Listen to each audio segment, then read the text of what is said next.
અમારે બેન જોશી જો કે બહુ સરસ ગાય છે, પણ મારા બેન માટે જો ખુશ થવાનું મારા બેન માટે ગાવું હોય, જ્યારે બેનના લગ્ન લેવાશે તો કેવું ગવાશે?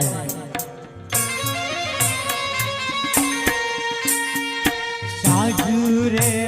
એ પડીને ઓલી ઝાલર વાગી,